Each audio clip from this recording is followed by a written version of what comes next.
Call the meeting to order. Teresa, would you call the roll, please? Joycelyn, Here. Gordon, Here. John, Here. Michael, Here. Lori, Here. Yummy, Here. Brent, Here. Noel, Here. Rita, Here. Susan, Michelle. Here. Thank you. Ron, Susan. Okay, except for Susan. Okay.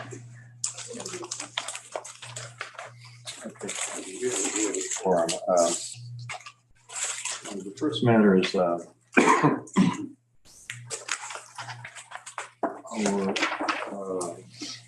approval of the agenda, so I have to entertain a motion for that. So moved. Thank you. Joycelyn, second? Second? Second. Thank you. Been moved and seconded that we approve the agenda. Any discussion? Hearing none, all in favor, please say aye. Aye. Any opposed? And abstain. Thank you. Next matter is approval of our consent agenda that includes the minutes and the summary of our expenses. I did notice one thing that we might take a peek at. It's the bottom page 7. We had Brent identified as offering and seconding a motion, but subject to clarifying that.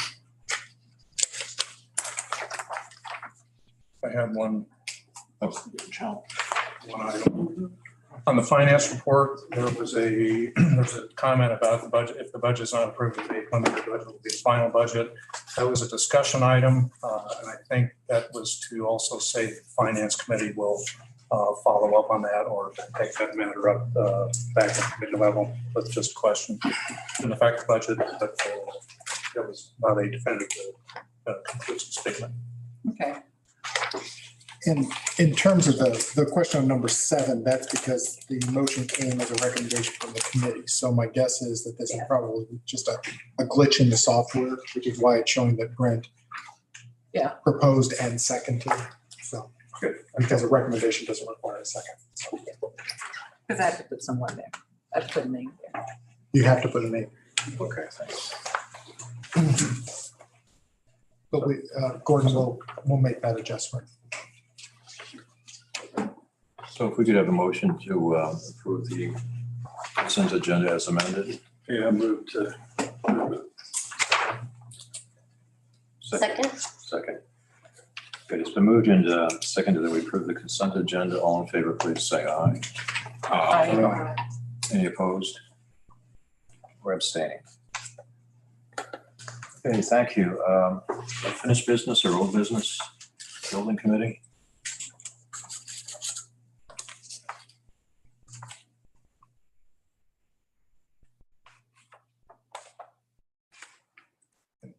That's going to be the proposed property land acquisition for East Independence. My name's Brent Schonmeyer, co-chair of the building committee, and my other co-chair is open to this. I'm happy to kind of set this up for the benefit of the full board. Absolutely. Thank you.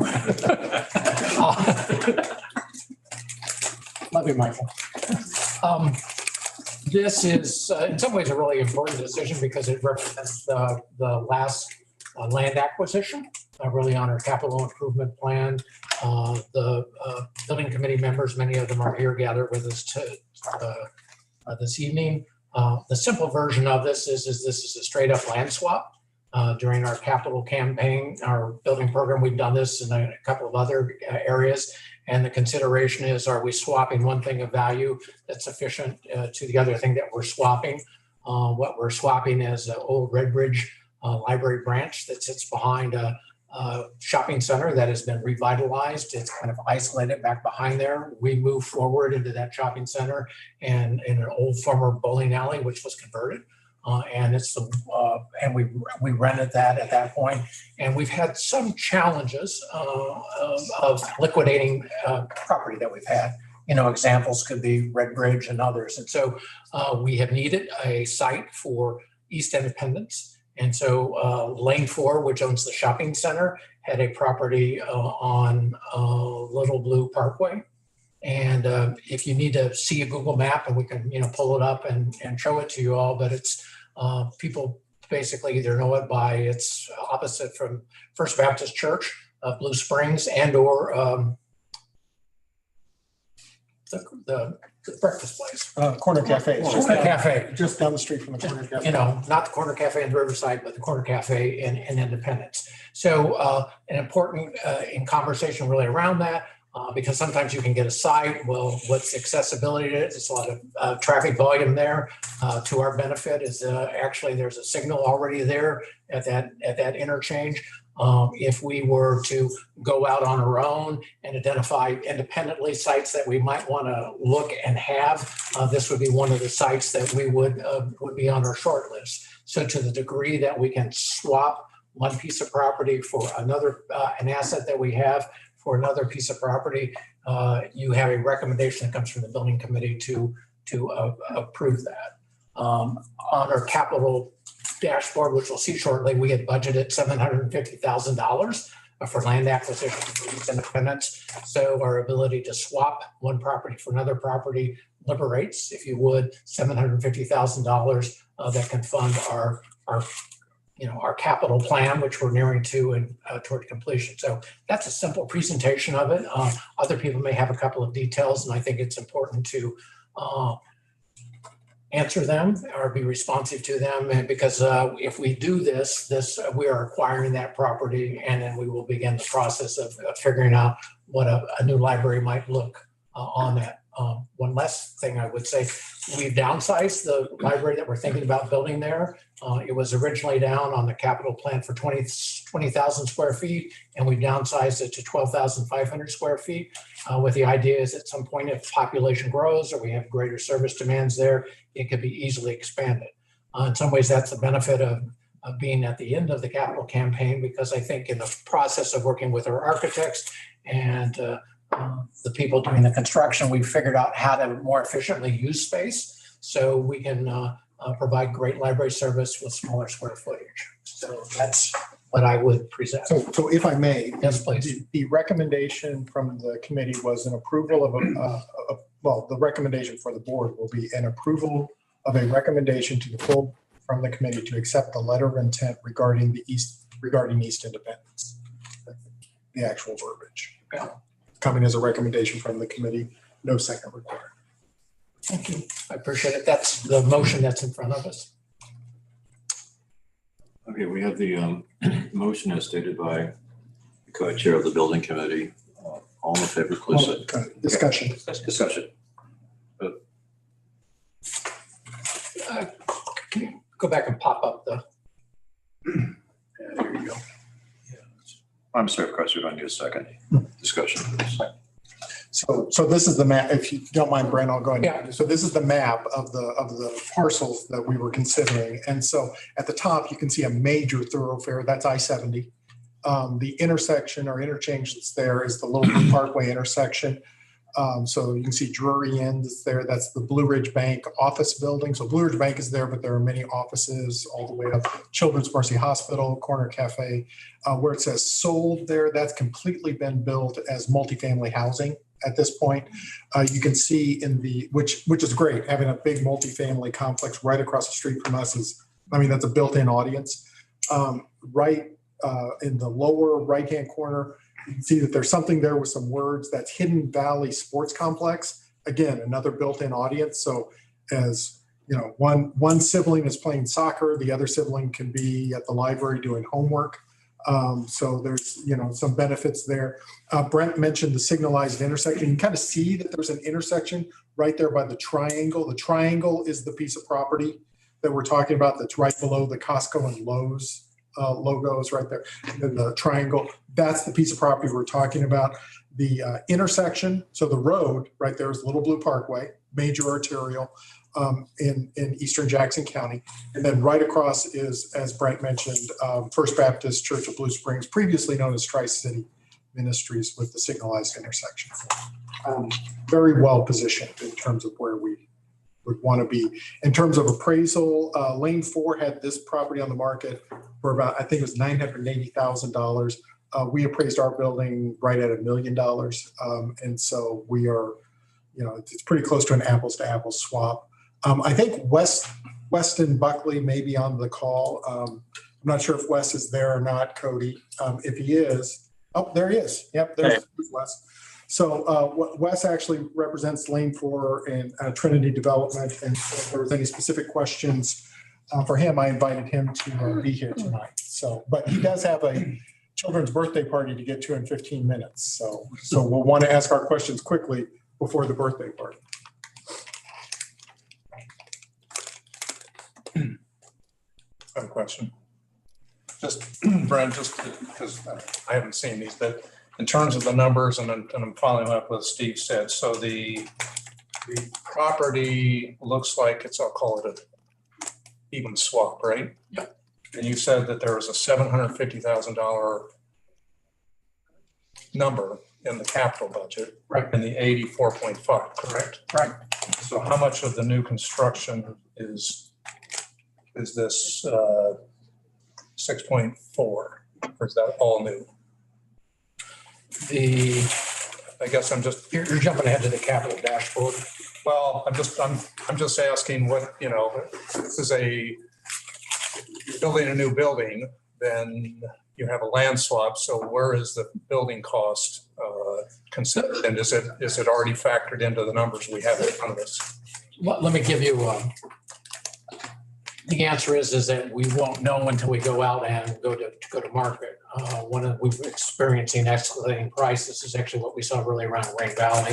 So the hope is that we would get this project underway before projects go up. $750,000 is favorable to us, and we've kind of gone through with some detail. Is there enough funds in the capital budget to fund on every project that's on the list? You have to set Riverside aside because that's, so to speak, because that's a project unto itself. So in reality, there is money within the $84.5 million to build a new building. That's at the 12,500 square feet. And Brent, I just want to correct, just to make sure I'm clear. So construction costs are in the 84.5. Land acquisition, if you go over on the right-hand side, you can see the land acquisition cost is over there. It's actually part of the soft costs. Yeah. In fact, if you go down below there, you see the lines: construction, project expenses, land. That 750 is included in that $3.5 million. And Gordon, actually, I just noticed something because I just looked this at. It shows the 12,500 square feet. It shows a $6.4 million cost. I think it would be more closer to what the Green Valley is at the 4.9. So I just don't know that that number has been updated. Yeah, or taking those two numbers together and dividing them by 2. Yeah, I mean that's. So you said Grain Valley is updated relative to the 12.5, but East Independence is not. We've not gone to market, so we've not come back with a guaranteed maximum cost yet. So, I mean, in reality, Gordon, we very may come back and Grain Valley comes at some very high expense. And we decided is that we are not in a position financially or otherwise to build East Independence, but we would have secured a lot at some future point if we wanted to or could, that we would. So the view of staff and the view of the building committee is that there's sufficient funds within this, particularly with the $750,000 savings, to proceed with construction of East Independence. Okay, and I'm sorry to, so I understand. So we have a facility that is a temporary facility here now? No, this is a brand new service. Brand new, okay. Brand new service. Right. Brand new service location. Right. So, in some ways, at the minimum, we should liquidate our asset for something of equal value at a place that we want to be. If for whatever reason, for whatever reason, we decide we don't want to be at that location or we don't have the funds to go to the East Independence branch, we still have a valuable asset that we can sell off. So sorry if I That's all right. loop to loop. I'm catching up. We can double check with Wes and make sure he has that. So Wes, do you have any other comments you care to make? Yeah, that was to you, Wes. Oh, any comments? No, except that we're excited to do the transaction. You know, our company's worked with you guys a lot on the Red Ridge location, and when this idea was brought, like a nice fit, a clean swap between the properties, and you know, we will continue to own quite a bit of land out here, and we personally love the idea of having one of your library branches potentially being located out in this area. So we're excited to move forward, and if anybody has any questions, I'm obviously happy to answer them. Okay, thank you. Any other questions or discussion?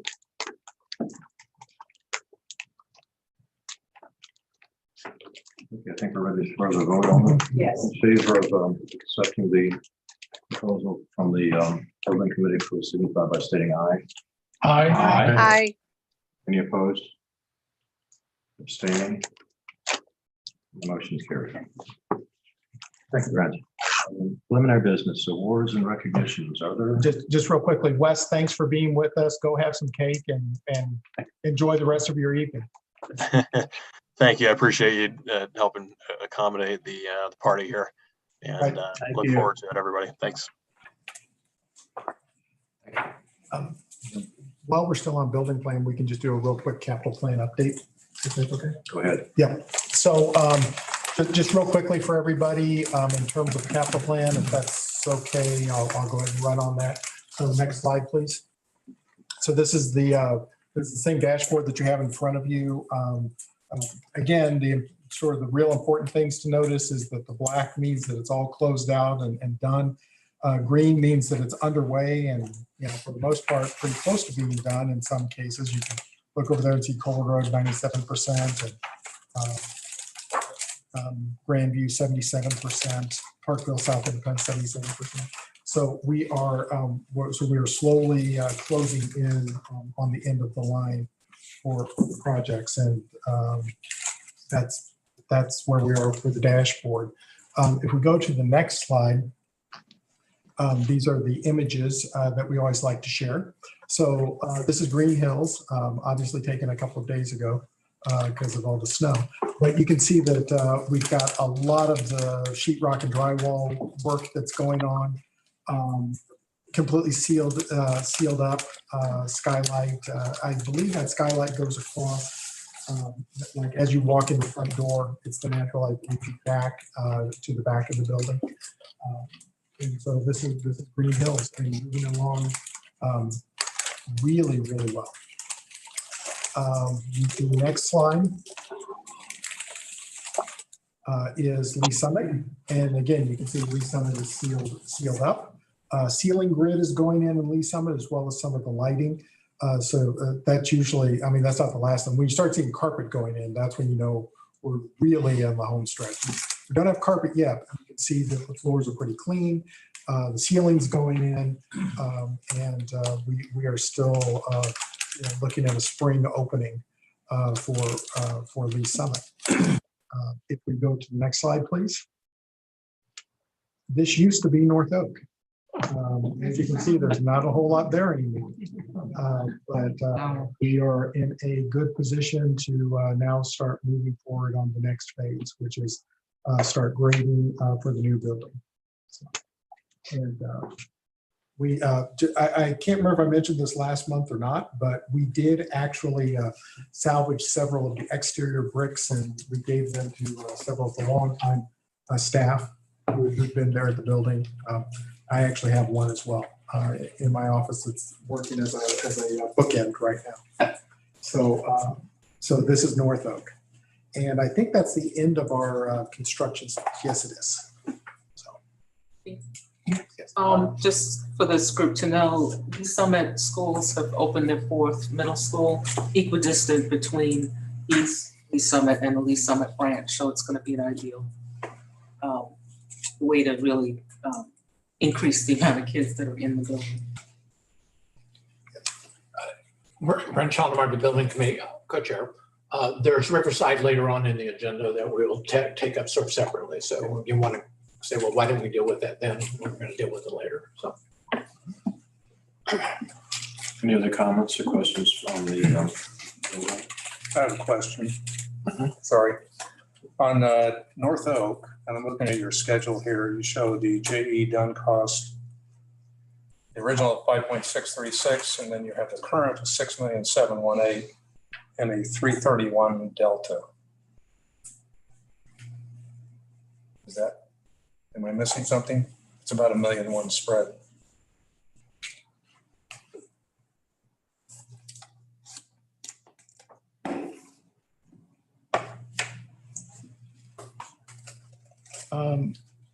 Yeah, not sure why it's showing up like that. Jake just messaged me and says that he's going to look into why it's showing up like that, but I'm not, I don't know. We'll have to find out why the spread is what it is.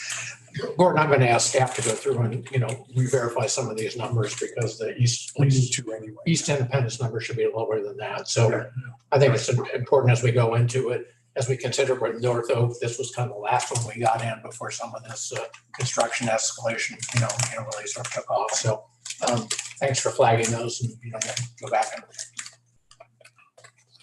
Oh, okay. Jake's already identified part of it. When we were allowed to use the 750. If you look over all the way across on North Oak, you'll see that there was a $750,000 land acquisition because we didn't acquire land for it. We actually used that $750,000 and added that to the revenue. So that's where part of that is. And that'll get you to. So, but we'll keep working on it.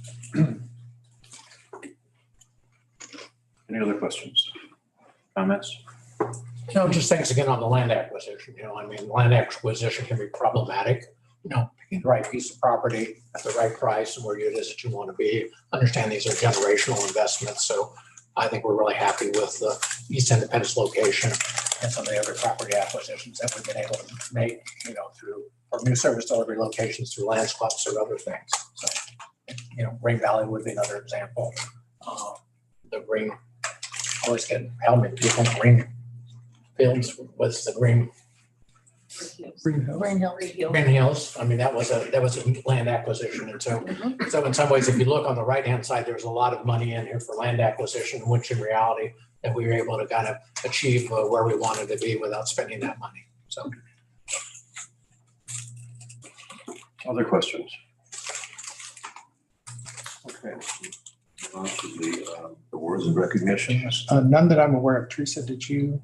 No, I didn't. Although I do want to, because she hasn't been in the room for 2 years, I want everyone to say hi to Susan because she hasn't been here for 2 years. And just as we were trying to keep our population lower in this building, she was participating virtually. But I wanted Susan to start coming again, and so Yeah. please say hi if you haven't had a chance to. Came down out of my heart. Down the hallway. Welcome back. Thank you. Yeah, welcome back. The next matter of financial reports. Right. So Juan, you're up. Okay. Page 1. The first page shows the amount of tax revenue we have received by the end of February. The total amount is just over $59 million, which is about 4.6% higher than last year. That's $2.5 million. We have received 95% of budgeted revenue, and I believe we will meet our budget. Also, during the month, we received a statement from Jackson County telling us the amount of tax payment made under protest. That number is $105,000, which is about 40% reduction from a year ago. It was $140,000 in 2021 and $1.2 million in 2020. Page 2 shows the operating expenditures. We spent about $20.5 million on payroll and benefits. That's close to 62% of the budget. Library materials is about $7.3 million, 60% of the budget. All other operational accounts is about $5.68 million, 53% of the budget. Next one is the debt service fund. Right in the middle shows the amount of interest we have received and the total amount of disbursement we received, which is about $80.37 million, leaving a balance about $3.48 million.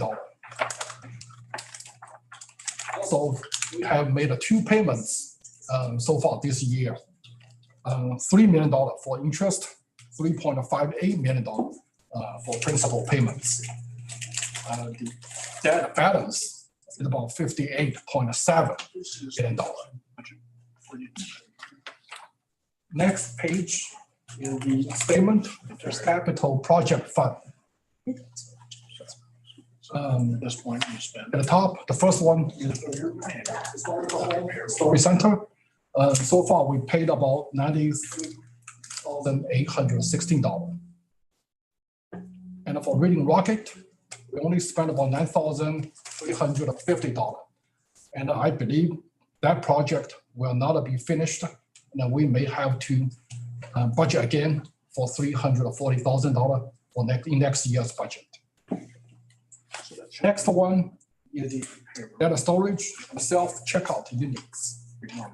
So far, we spent about close to $300,000 for data storage, and I don't think we will finish the self-checkout units.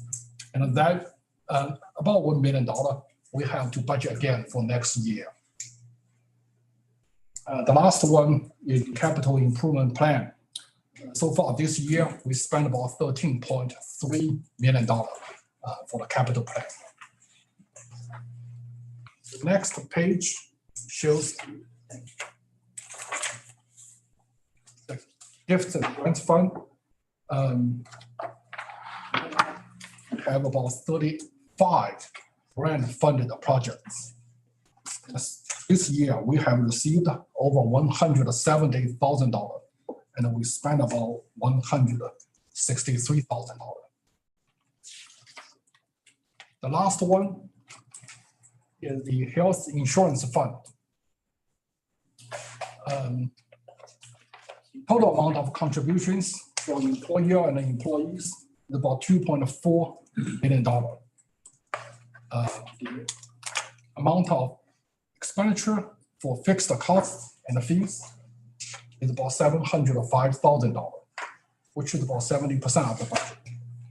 And the medical claims is about $1.56 million, about 50% of the budget. The cash on hand is close to $2 million, and the fund reserve is about $1.67 million, which is above the maximum fund reserve.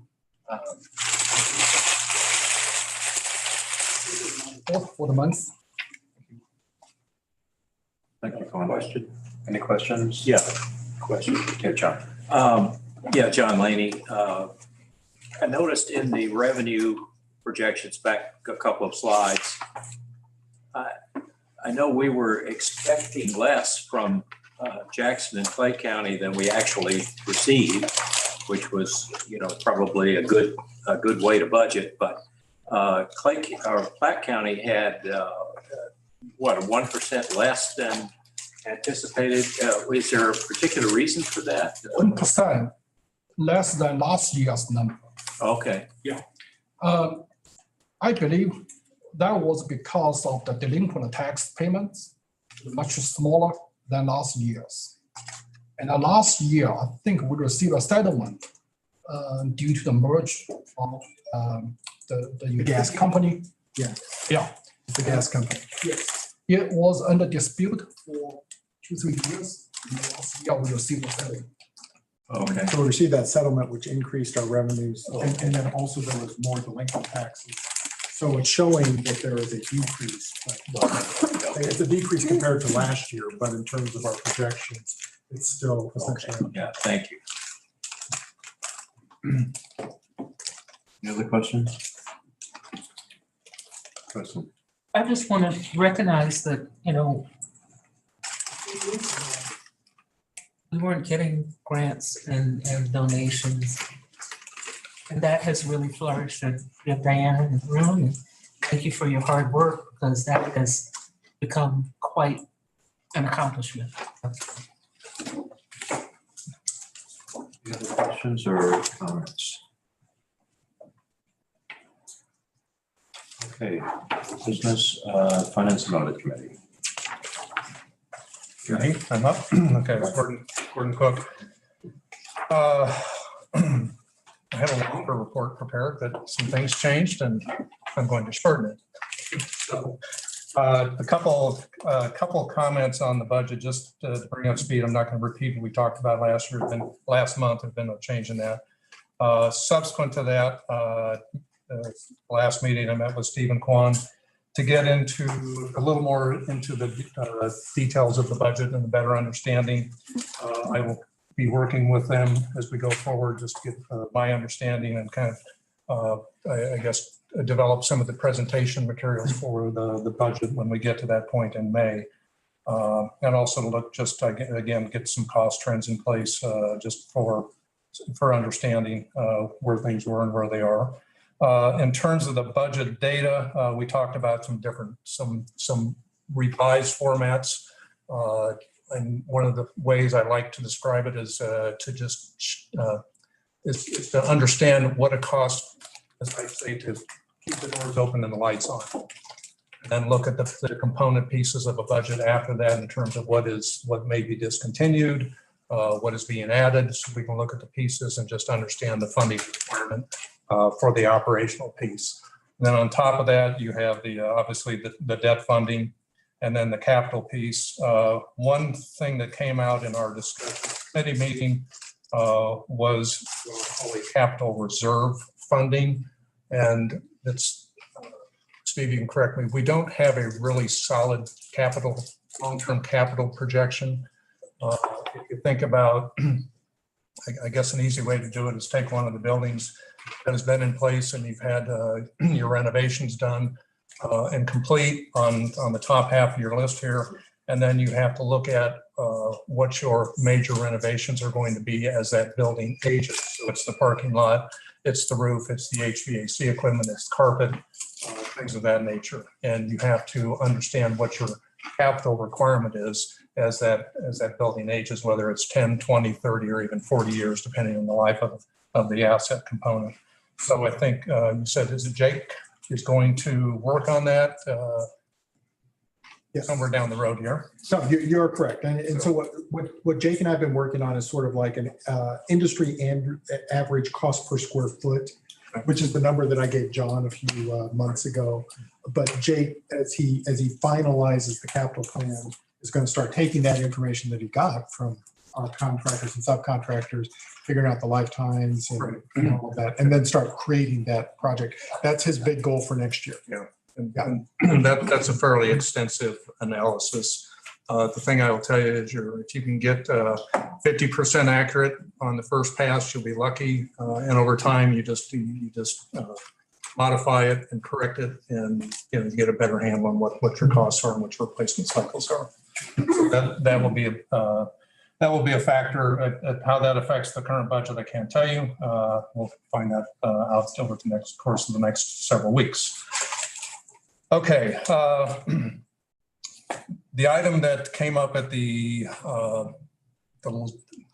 February meeting in closed session was discussed in an open session in March, was that the library was a victim of an ACH fraud.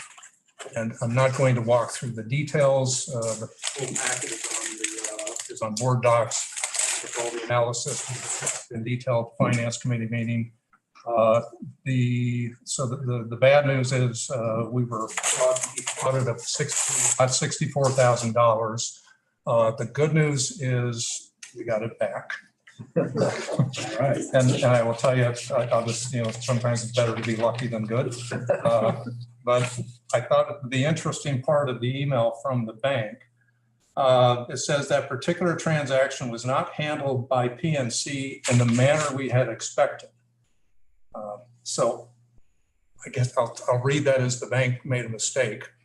And that worked out for benefit because everyone I talked to, and I talked to 3 different banks who do this, and they would tell you that your chances of getting that money back are slim and zero. So we got full recovery. Anyway, just to give you a little perspective, about 50% of the library's disbursements go out via ACH.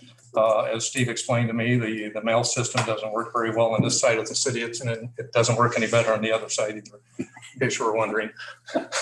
So there is a association called NACHA, National Automated Clearinghouse Association. Okay, and they make the rules for the banks. All the banks have to operate in the same manner.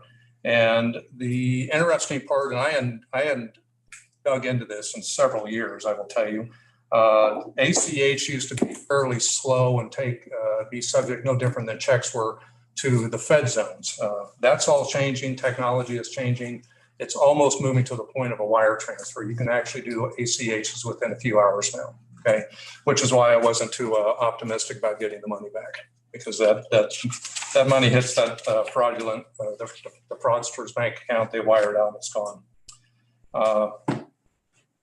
So that's what's happening. The thing that came out of this transaction, so, you say, great, we got the money back. We're thrilled with that.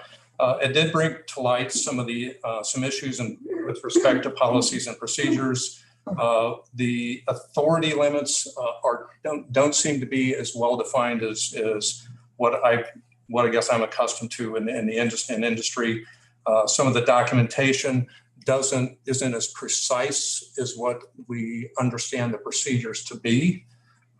And we also discovered that what I'll call event, and I'll put the word fraud event, escalation procedures, we really don't have any. So if you look at if you go back to the packet and look at the timeline, you'll see some gaps in terms of when things happen. The good thing is, as soon as they made the discovery that there was fraud, they contacted the bank. At that point, the bank fraud division takes over, and you just sit and wait and hope. But the good thing is that happened very, very quickly. So after some discussion, the committee came back with a motion to have staff prepare some immediate changes in terms of our policies and procedures. We'll discuss those at the next finance committee meeting. And then on a secondary basis, to have staff also get some information on cost as well as resources for a more extensive review of policies and procedures. And we'll do that after the budget cycle is complete in the second half of this year. So that's where we stand on it. And like I said, I understand Quan has done some things already. So those wheels are in motion. And that actually it's up there on the screen, that comes from the committee in the form of a motion, if you wish to do so. Yeah, well, okay. And so let me expand on that. So one of the things we talked about was who would do this. It was recommended that we look at an outside party and not our current auditors. You preferably do not want your auditors auditing their own work. So the recommendation is to look at an outside resource. I actually have a couple of people I know, but someone who works in the industry, preferably a CPA who does this, familiar with Missouri, what Missouri statutes are and requirements are. And those people are out there. There are not many of them, but they're out there. So that is the recommendation to follow through. And that's something we'll have to budget for in the next year's budget as well. Any questions? Comments? Just to clarify, this is going to be a matter and the associated cost be rolled into the budget for next year. If the board votes to approve. So do I need to make the motion for that? No, you've made the Okay. motion. It's come as a recommendation from the committee, no second. Now it's just discussion and at some point call the question. So we have a motion on the board. Any discussion or questions, Gordon? Questions? Yeah, one Comments? question. John. Is there any estimate of what that outside consultant might cost? I didn't go that far. I don't think it'll be as much as you might expect. We can do it on a gradual basis and get guidance all the way to having them write it, which obviously would be more expensive. I think there's some work that has to be done as I look at the current procedure guidelines. As an example, the dollar limits are not well defined. Who has the authority to approve certain transactions and to what dollar amounts aren't well defined. That doesn't take a ton of work, but you have to understand what's going on here before you write a policy. So you can put a skeleton together and then come back. If you want me to throw a number out, 15 to 25. 15 to 25,000. Yeah. I mean, that's a guess. Okay. Thank you. This is Brent. I appreciate that, Gordon, because I don't know what to expect, because I didn't know whether it was going to be 5,000 or I just don't, it's a service I don't buy and purchase. So I had no sense of what it is that it might cost. So, well, just to give you some perspective, but the rack rate for the people you're going to be using are probably between 2 to 250 range, 275, maybe up to 300 depending. The hours, I would guess at a minimum, probably, 70 to 80. Okay. Again, it really depends on how much work we can do internally. but that's helpful information to me because I had no sense of what Yeah, that. we're not going to spend hundreds of thousands. Yeah, now, if I can add a little more context, if I remember correctly, our traditional hood is isn't their engagement for 36,000, 37 this year. So just in context. And this would be a special procedures engagement. It's not an audit. It's something you define. They say we're going to come in and do X. They do X, and as long as they deliver, both sides are happy.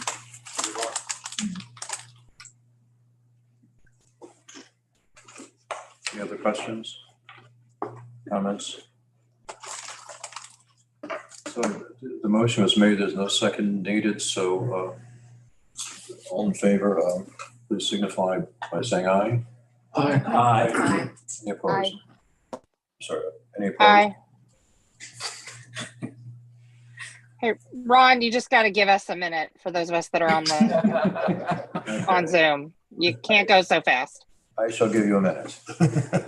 So let's start from the beginning again. All in favor, please say aye. Aye. Aye. Aye. Thank you. Opposed? And abstaining. Thank you. Librarian's report. Yeah, librarian's report. If Gordon, were you finished?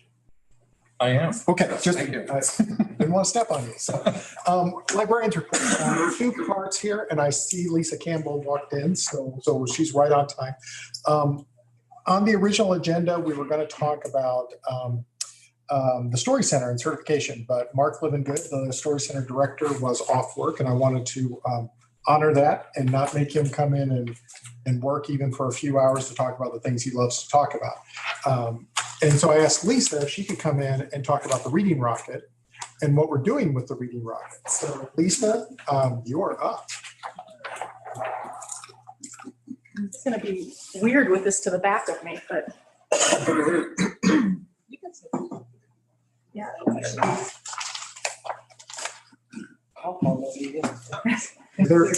I know where you've been, Teresa. Okay. There are microphones all over, so. Yeah, we can hear you. That's good. So I am Lisa Campbell, and I'm the manager of the Reading Rocket, and I'm here to talk about that program with you. And I understand I'm supposed to go Cody next, please. So the Reading Rocket is a 38-foot outreach vehicle focused on providing meaningful family literacy programming and resources in places where customers face barriers to accessing the library and other community services. We also bridge the gap between physical branches and community partners with a wide variety of outreach events. In short, we engage people where they are. Simple as that. It makes not sound like a lot, but at the heart of it, we're essentially a library on wheels. We focus on bringing the library experience to folks out in the community. Additionally, we help rebuild relationships with customers who may have had negative or little to no previous library experiences. Excuse me. Next. So this started a few years ago with a desire to take Storytime out into the community in places such as high density, low income housing, where traditional outreach story times and play and learns would normally be difficult to provide. Also, we have a director that likes a project. We first purchased a used bookmobile from Pierce County Library in Washington State and drove it back 1,800 miles to start a new life here.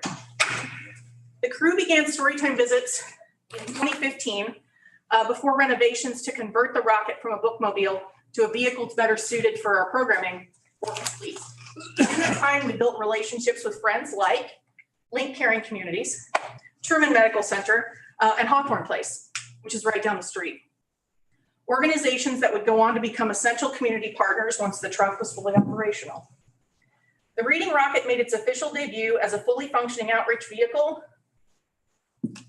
right about here. In 2017, February of that year, at Annual Have a Heart Day. This is an event that takes place at Mark's Family Dental in Clay County, and they provide free dental care for uninsured children. Since then, the Rocket has taken off, continually increasing, thank you for that, continually increasing the number of visits made and the number of customers served. By the time we're in that 2018-19 season, we were actually making an outreach event almost every single working day. And then we fall off. The 2019-20 year had a few setbacks for us. First, the truck actually began to suffer from old age and mechanical problems, and it was out of commission for a lot of months for repair. And of course, the onset of a global pandemic in March of 2020, and we shut our doors. Next, Cody.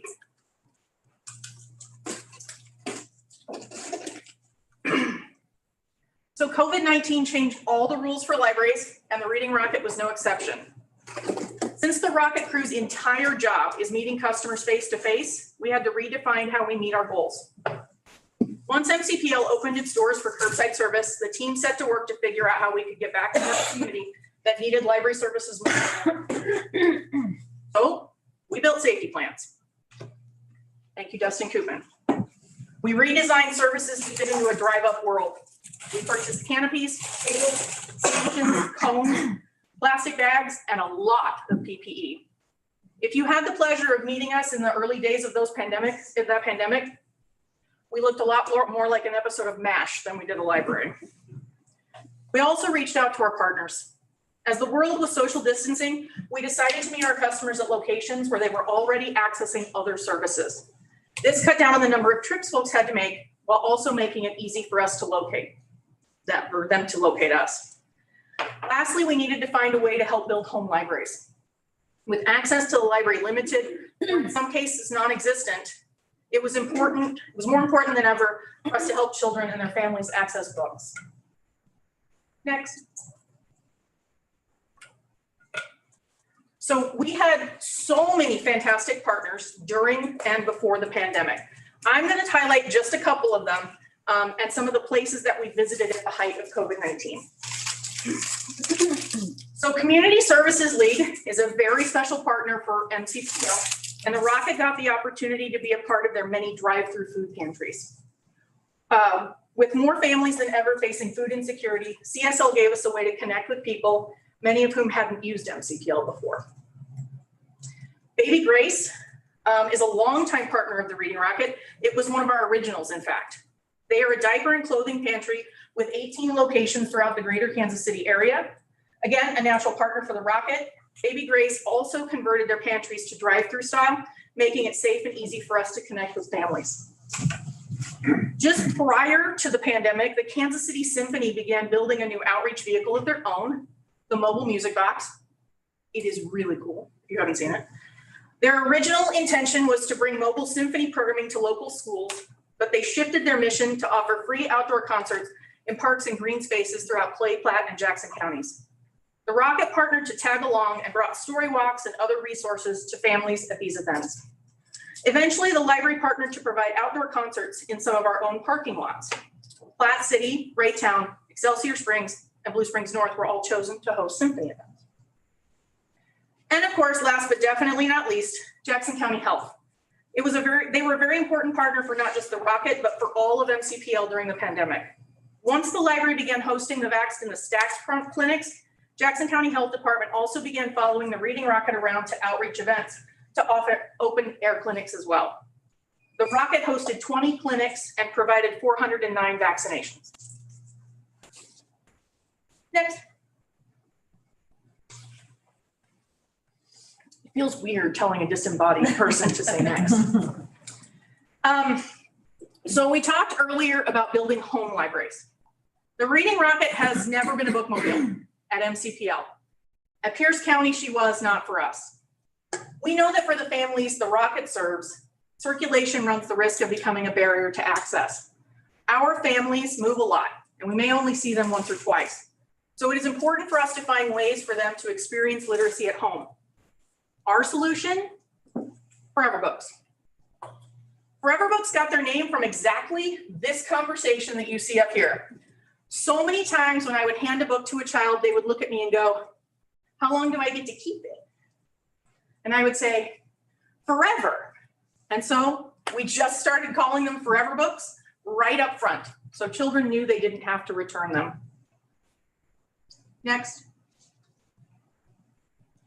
So you might be asking, well, we're a library. We're a public institution, a place for people to borrow materials, not keep them. So how do we manage to fund the Forever Books? The answer is through generous donations from partners and individuals. This story actually begins as one that's very personal for me. When my husband's great uncle Sebastiano passed away in 2018, one night at dinner on a trip home to Omaha to visit my husband's family, everyone began talking about the Reading Rocket, its mission, and the families we serve. I cannot help it. If you give me a window, I will talk about what I do. All librarians do. Now, Uncle Subby loved his local library. It was the cornerstone of his life. And a few weeks later, my husband's family called to tell me that they had all decided to make a donation to the Reading Rocket in Uncle Subby's name. And thus, the Forever Book Fund was born. Since then, our amazing development department has helped us make connections with very generous corporate sponsors like Community America Credit Union, and more recently, the North American Savings Bank, who has funded an entire year's worth of Forever Books. This year, the development department even made the Forever Book Fund the focus of the Giving Tuesday campaign, and we raised enough money through individual gifts alongside a generous match from Children's Plus to purchase nearly 1,000 Forever Books.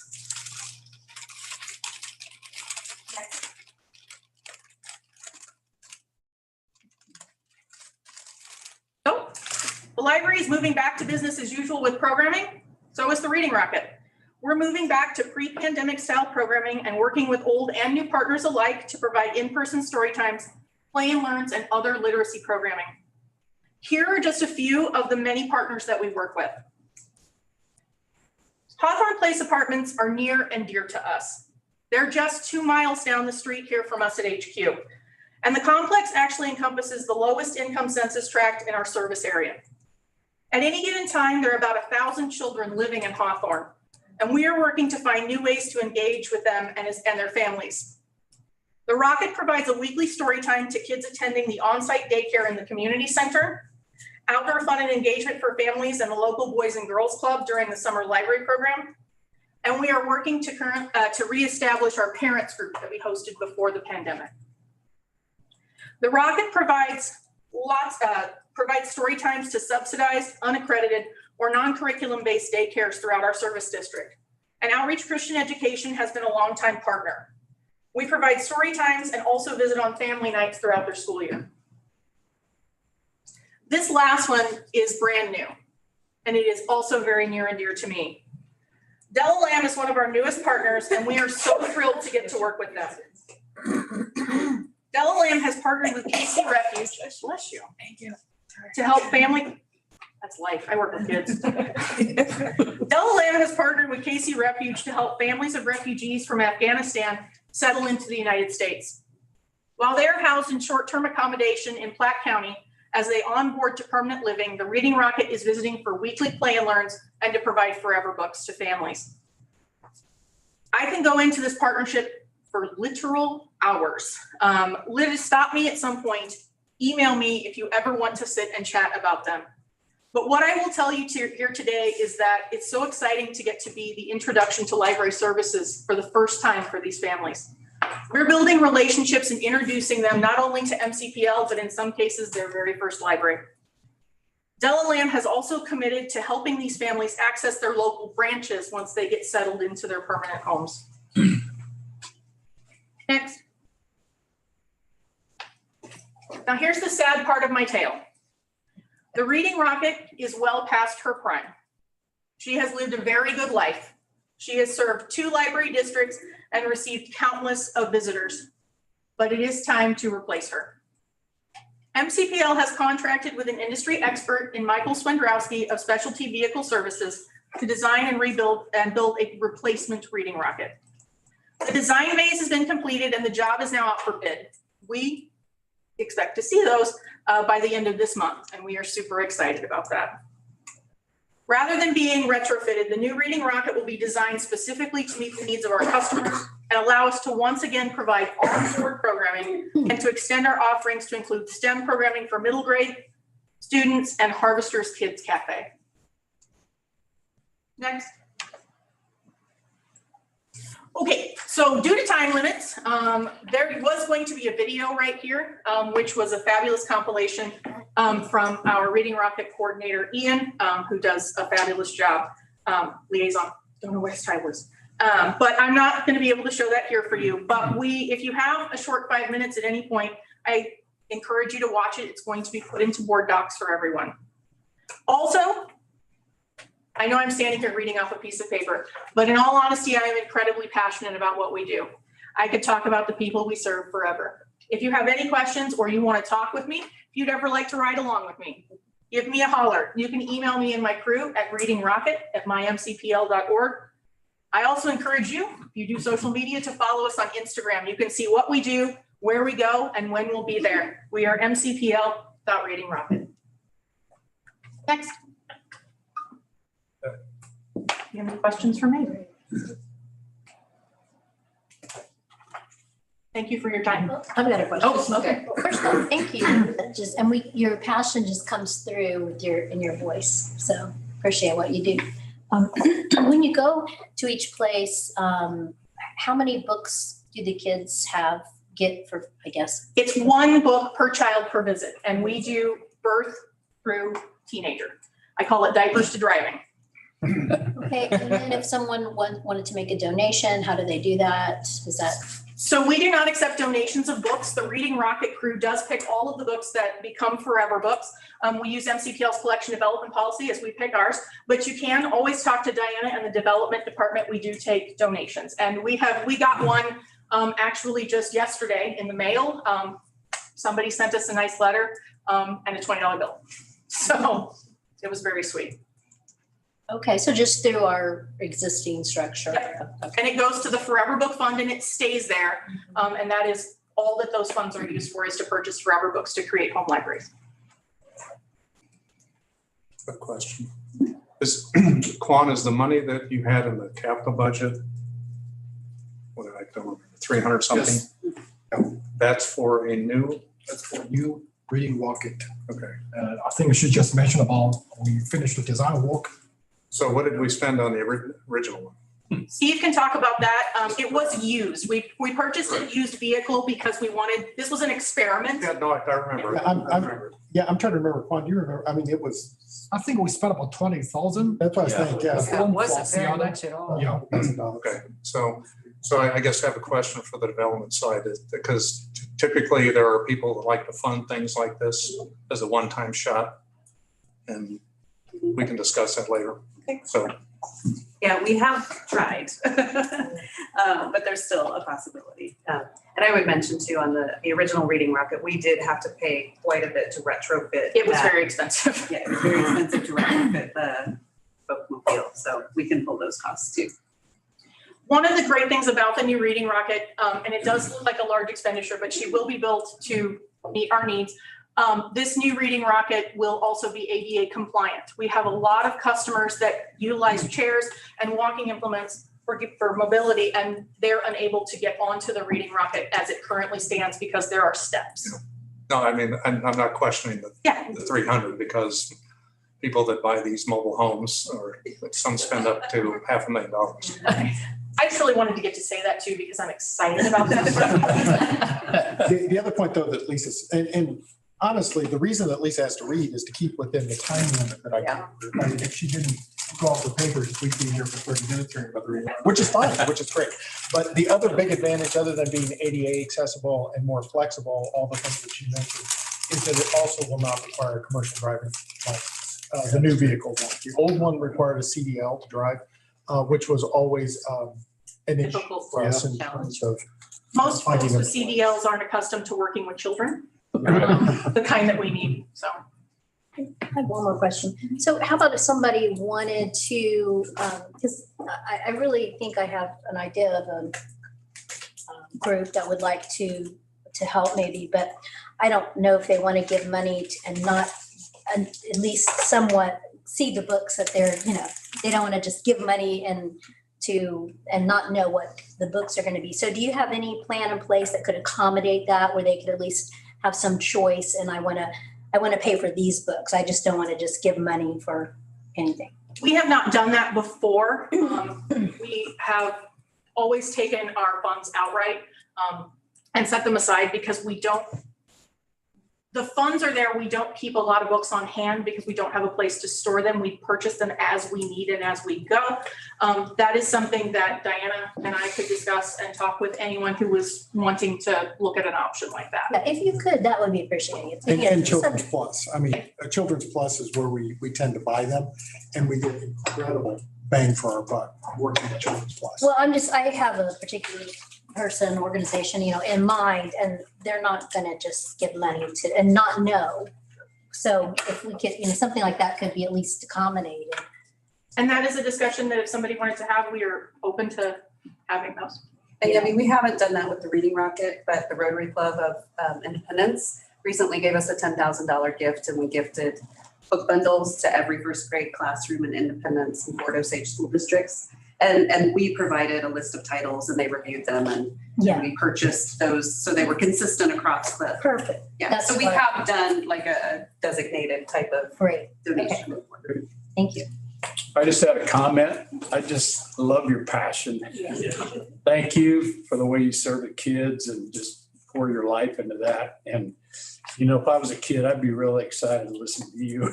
I'm a little stiff talking to adults. I fully admit it. I'm not great with you all, but come watch me do story time sometime. Thank you. I love it, and I get to do this is my pleasure. I get to do my passion every single day, and I love it. So. Yeah, it's evident. Thank you so much. Thanks, Lisa. So hopefully next month, we will talk about Story Center and telling your story and Story Center certification. I think that's what we're going to try to do. We'll make sure that staffing works for us for that. I just had a couple of other things to mention on the librarian's report. The first one is I want to give you an update on the Independent School District and Mid-Continent lawsuit against Jackson County over the Unilever tax incentive Chapter 100 bonds that you all generally remember. So what we received, we did receive an update on CaseNet on March the 7th that the lawsuit was updated to a default judgment. The motion for default judgment generally means, and I have to read this because I'm not a lawyer, so I got to make sure I get this right. The motion for default judgment means that the county hasn't filed a response for the petition in the required time, and that required time was a negotiated time between both sides, and the county dropped the ball. The county requested that the court set aside the ruling on March the 9th, but the rules are really pretty strict and will require the county to show what is known as an excusable neglect as to why they didn't respond in the allotted time. All parties had agreed to the extension of time in the extension until January. And in agreeing to that time limit, the county would not withhold the payments. The agreed upon date came and went, and the school district and Mid-Continent combined filed a motion later that month, about a month after the agreed upon date. So we gave them basically a month's worth of grace time. We still didn't come up with the response. And so there's going to be a hearing on the motion later in the week. Typically, in a case for money damages, which you remember, well, I'll get to that in a second. Case for money damages, the default judgment helps to establish liability, but there has to be a hearing to quantify the damages. Here, the relief is sought as a ruling where the county would not grant the tax waiver or a clawback as the matter of law. So it's a little different in terms of how it'll all be settled out. And as I mentioned, after there was the default judgment, the county rushed in and all of a sudden said, wait a minute. But their wait a minute was still about 6 weeks late or something like that. So we'll see what happens. But based on my understanding of this, and you know, there are attorneys in the room, but based on my understanding of this sounds like that the Independent School District and Mid-Continent are going to be able to retain their taxes, but we'll ultimately have to see what the county comes up with. Phil, how did I do? You did. You got A-. A-. Okay. We don't have a hearing later this week. We'll be filing a response to their motion to set aside. And then it's in Jackson County, motions are more often than not just decided on the paper without a hearing. Whether this judge will want a hearing on the motion to set aside or not remains to be seen. So that's where we are with this issue. It's lining up to be positive for us so that we won't have the money clawed back and that we'll be able to maintain our taxes, and we won't set that nasty precedent where people will just all of a sudden say, I don't want to pay my taxes from 5 years ago. and the county has this precedent of allowing people to do that. So I would say that's good news. A couple other, I just want to give you it's really just a potpourri of activities that I was involved with, but I thought you might be interested. That we did, Mid-Continent and the city of Grain Valley did close on the property for the new Grain Valley branch earlier this month. So the property is ours completely. I guess they still have to file the title. I mean, all the paperwork's been done and we're moving forward. That I did participate, as well as a few other staff members, in the Missouri Public Library Association's virtual library advocacy day. I spoke to several legislators about library issues. We reached about 17 of our 32 legislators, just as an FYI. Library funding issues seem to be progressing well through the legislature. The e-content bill that we've talked about does have a Senate companion now, but does appear to be stuck in committee and likely will stay there for the rest of the year. It's not unusual for a first-time bill to kind of churn through committee and not see the light of day, and then gets refined the next year and moves forward.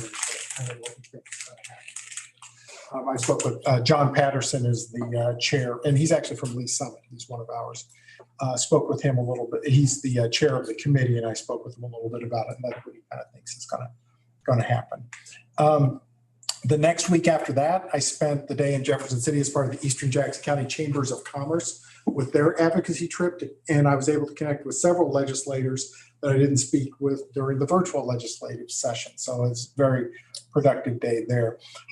I did speak at the opening of a traveling exhibit from the Czech and Slovak Museum of History, and it was at the exhibit at the Midwest Genealogy Center. The mayor of Sugar Creek and honorary consuls from the Czech and Slovak republics were also there to help kick off the exhibit. So it's a really fun program.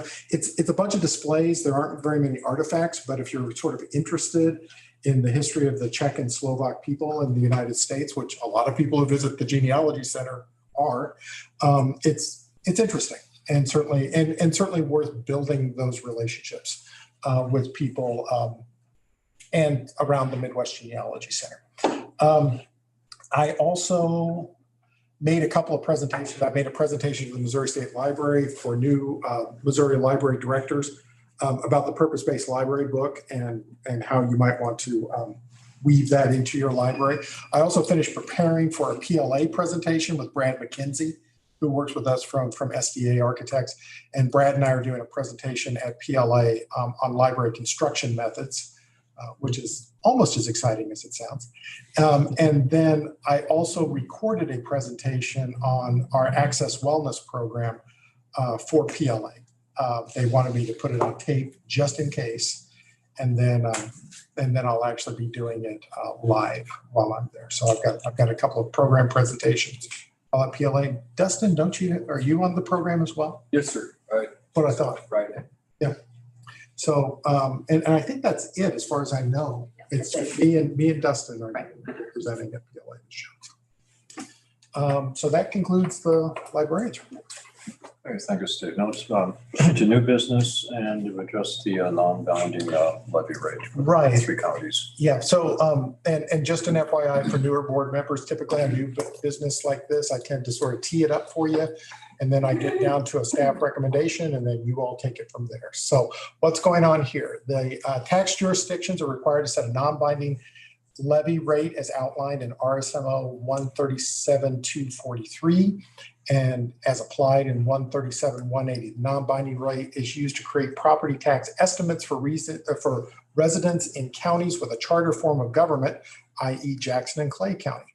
Since MCPL includes parts of Clay and Jackson County, the library is obligated to adhere to these provisions for the entire district. Failure to set the non-binding levy and notify the counties will result in a 20% reduction in taxes collected. This process is well ahead of our necessary steps in creating the annual budget and is not used as part of the budgeting process, although required by law. MCPL typically calculates the actual levy and revenue amounts when the library receives the county assessed valuation reports later in the year and certifies the actual levy rate once that amount is authorized by the state auditor. The values around this is primarily ministerial, but this action is also stewardship that the library believes that the public and private dollars entrusted to us must be used effectively and efficiently to improve the community. So staff recommends that the board set the non-binding levy rate at the voted ceiling of 40 cents per 100 assessed valuation. Discussion, questions? Does that require a motion? It does require a motion. I so move. Right. Second, now discussion.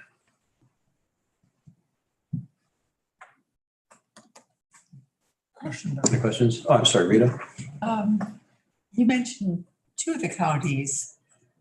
Is it because Platte already has a levy? No, it's because Platte is not a charter form of government. We're not required to set a non-binding rate in Platte County, but there's no way for us to separate Platte out. So Platte will also fall under this levy.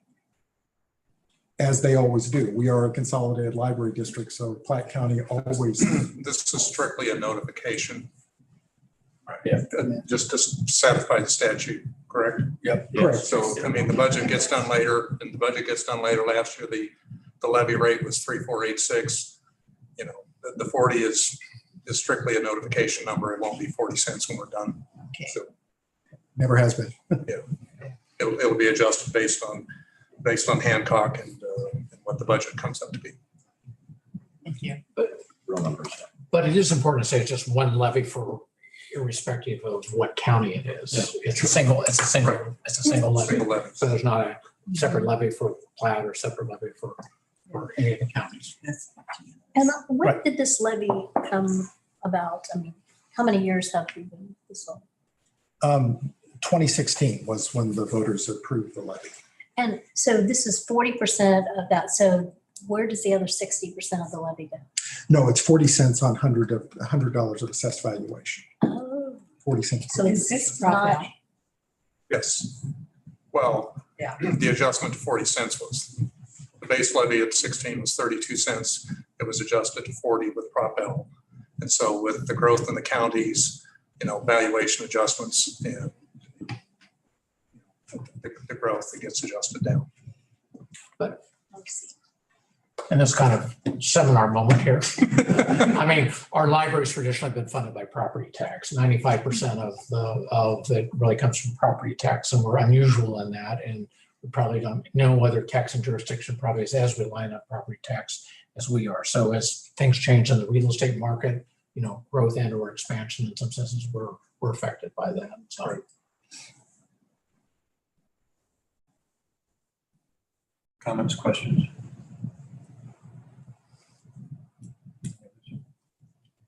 Okay, the motion has been made and seconded that we proceed with the non-binding levy rate. All in favor, please signify by saying aye. Aye. Aye. Opposed? Abstaining? Carries. The auditor engagement letter. Okay, so Mid-Continent Public Library is at a contract with Cochran Head and Vic to serve as the library's auditors. As reported last month, Cochran Head and Vic merged with Hood and Associates CPAs. Hood asked that Mid-Continent Public Library sign a new engagement letter with the new party properly identified. Typically, staff has signed these engagement letters through the course of the auditor's contract, or it's actually a fee agreement, not a contract, unless directed otherwise. However, Finance Committee wanted us to bring this document to the full board for consideration, again, primarily ministerial, although the existing contract does establish the relationship and the work to be done with MCPL and Hood. Staff recommends a motion authorizing staff to sign the letter of engagement. Your motion. Yeah, I'll make the motion. I second it. Second. Any discussion? I just had a couple comments. I asked to have this presented here again. One, because it's Hood and the change in things, but it was also, and I'm repeating a little bit from the Finance Committee meeting, in terms of what what an audit covers and what it doesn't cover, and came up in the ACH discussion about whether the auditor has a role in the oversight, and the very clear answer is no. The people responsible for the financial statements and the financial integrity of this library sit in this room. The auditor's role is solely to express an opinion on the financial statements and the supporting schedules as they lay out in their letter. In terms of how they deal with fraud, there's an awareness level. I will tell you, having spent 8 years auditing, if they find fraud, it's pure luck. It's just the way it is. Ron also knows that. If you look in some of the sections, it says, do not expect the auditors to perform specific procedures to detect waste or abuse. We will not examine all transactions. We will not necessarily catch something that is not compliant or that is wrong. And you'll see that. So that's the boilerplate language in the audit letter. There are 2 pages of management is responsible. Again, I'm saying that because of people in the room here. And the fee, did you say the fee, Steve? It's $37,815 is the maximum, which I assume is what they'll bill. So that's it.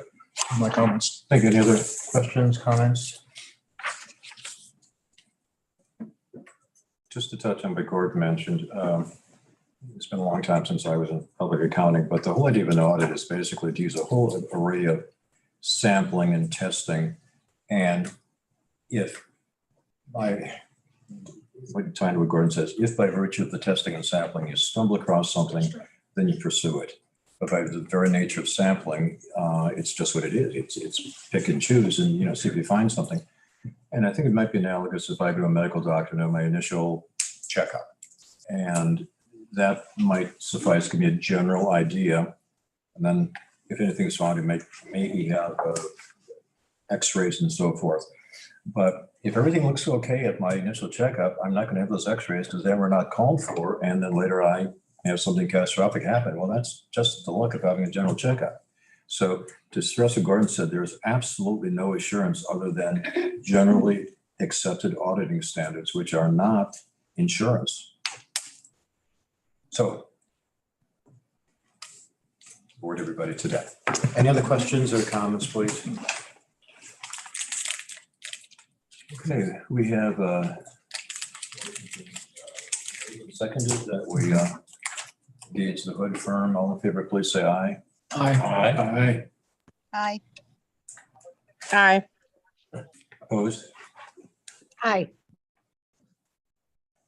and abstaining. I need to clarify who said aye on the no. I believe when we had in opposition, somebody voted. Could I ask you to identify yourself, please? Or was it delayed? it was delayed. delayed. I think I was delayed aye. It was. Yeah, it was a delay. Vote for. Can we do Yeah. a vote out loud? This is Noel. I was a little late, but I was. Okay, thank you, thank you. Thank Sorry. you, Noel. Thank you. Sorry about that. Thank you. Okay, motion's carried. Okay, so next up is the IRS 179D tax benefit assignment. And this is, just looking through my tee up. Yeah, I didn't actually say this, but just as a preamble, we have done this before. We did this in July of 2020. So this is sort of a little bit of a repeat for those of you who were on board then. So what this is, eligible designers and builders such as architects, engineers, contractors, environmental consultants, and energy service providers can qualify for a tax deduction found in IRS regulations. Although the regulation is primarily targeted for tax-paying building owners, there's a special rule for public property.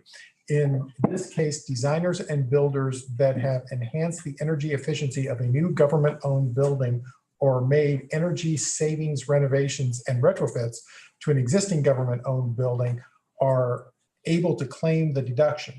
As government entities do not traditionally pay taxes, owners of these buildings can allocate the accrued tax savings to the businesses responsible for the energy savings enhancements. This benefit is non-negotiable, meaning it can't be sold like a tax credit, only assigned. SDA and Helix have requested that MCPL assign the credit to them. More information on this program can be found on the IRS.gov site that's there on board docs. The value of stewardship, the library believes that the public and private dollars entrusted to us must be used efficiently and effectively to improve the community. Installing energy efficient fixtures saves money, and this program encourages our design consultants to pursue such solutions. So Mid-Continent Public Library, recommendation, staff recommends assigning this tax benefit in equal parts to SDA and Helix. And there was actually a tax benefit form that was in board docs if you wanted to see that form. So move. Second. Second, discussion. So I don't understand. So why do we have to assign it to them? I mean, it's nothing that we could take ourselves as a deduction. So that's why I don't understand why we need to assign it. Because we have to, according to IRS regulation, the governmental entity has to assign it to, that we have to say someone gets it. Okay. And we don't want somebody to double dip. We don't want, Right. I see. somebody to get and so we have to assign it. And and as you said, we can't use it because we don't pay taxes. So. If I understand, it cannot be split, is that right? It cannot be split. Okay. Well, no, it can't. Okay, do we know what the value of that benefit is to Helix? We do not know the value. So this is one of the organization, Alliant is the name of the company that I worked with on this. And Alliant, I asked them questions like that. And we can't know that without knowing what Helix's full revenue is. So we can find out after the fact, but we can't know before. Okay, so as it's proposed right now, they would get the full benefit. Well, Helix would get, actually, let me pull this up so I can speak correctly on this. The way that Helix and SDA split this up is that Helix would receive the benefit for Parkville and Withers, and SDA would receive the benefit for Blue Ridge, Colburn Road, Grayview, South Independence, and Woodneath Auditorium. And that was the agreement that they came to with Alliant. My guess is that is somewhat equal. between the two. Okay, so if we enter into this agreement, the full benefit are for those two businesses. Mhm. So, okay. Yeah, combined, yeah. Yeah, and if we don't enter into it, they don't get anything. Right. So is it legal to do something halfway in between so some financial benefit comes back to the library? No, Can't sell it? yeah, it's Okay. non-negotiable. We can't sell it. Worth a try. Yeah. Yeah. Now, I do want to say that somebody else asked me a question about this too, which was about the previous years. So in 2020, we made a similar allocation, and that actually went all the way back to 2018. And so it captured all of the activity from 2018 to present, or 2018 to 2020. And so this gets us 2020 to 2021. So we're all caught up. There's not extra that's still hanging out there in arrears. So. But my guess is we may see one more request sometime in the future. Any other questions, comments? A comment after the vote, but Pardon? a comment after the vote. Now, all in favor of proceeding with the assignment of the tax benefits, please signify by saying aye. Aye. Aye. Any opposed? And abstaining. Joycelyn just left the room. Should we? She made the motion. Okay, just making sure that. She seconded the motions. My comment was, and this actually raises some interesting questions. We've had some operational experience with these buildings, and it would be good to go back and see what the operating costs are on some of these things, because obviously there's the tax benefit for energy efficiency, but we should operationally understand how more efficient our buildings are and get a better baseline for what it is that looks like. So that's my comment. It's not in opposition to this, but we need to sort of realize the benefit that we've funded. No, I think that's an excellent idea, and we definitely should. Yeah. Thanks, Brent. Next, our Riverside project. I'll get it. I'll get it. I'm gonna give it a try. Oh, did you want to give it? I'm gonna give it a try. I'm gonna see if I can get a B+. Go ahead. Brent Schondemeyer, co-chair of the building committee. Actually, there's a very wonderful explanation in Board Docs about this, and you go back and it goes all the way back to 2014. And this is a project that's had many lives, like Freddy Krueger and like a bad horror movie. You know, it just kept popping up until we didn't want that, we didn't want that, we didn't want that, we didn't want that. Frankly, through our patience and our diligence and sort of understanding what we want and what we didn't want, is that we were able to affect a partnership, a community partnership with a financial participation by the city of Riverside, who envies and values and wants the corner that our library is on for economic development. And this is another case of another land swap with some financial contributions into it all. And so I make a habit to look at the materials prior to the board meeting, particularly things that relate to something I'm supposed to be knowledgeable about, because, that's just who I am. And I realize there's a long document in there, legal agreements and the like, and in some senses, it made some sense for us tonight to approve the letter of intent, which the Riverside has already approved as a board, but their practice and habit, the Board of Aldermen, is that they won't sign until the other party signs. So the motion that I'm intending to make is to have us approve the letter of intent and then go back and look at the other detail in the building committee and then have that come back to the full board, because this is a more involved transaction than any one that we've ever done. So it's the property. There's some rental agreement about being able to occupy the property. The question is, they're going to send funds to us. It's a big dollar amount. So is that an ACH transfer, or do we go pick up a check? I'm cluing into things that are going on. There's just some factors about it all that, while there's just been support of this whole approach throughout, is that details do matter, and how we do it is really sort of important. So that's what I'm going to say. The motion will be to approve the letter of intent. It's no different than what it is that we have seen before. Give the building committee a chance to go back and review the documents. Our attorney has reviewed the documents, but in some senses, our own understanding, our plain English understanding of exactly what this means is the desire of the building committee and staff to do it. So because we need to be able to explain this to ourselves, we need to be able to explain this to the people in Riverside about what happens and when it might happen. So that's my B+, B-, C+ presentation. Not A-.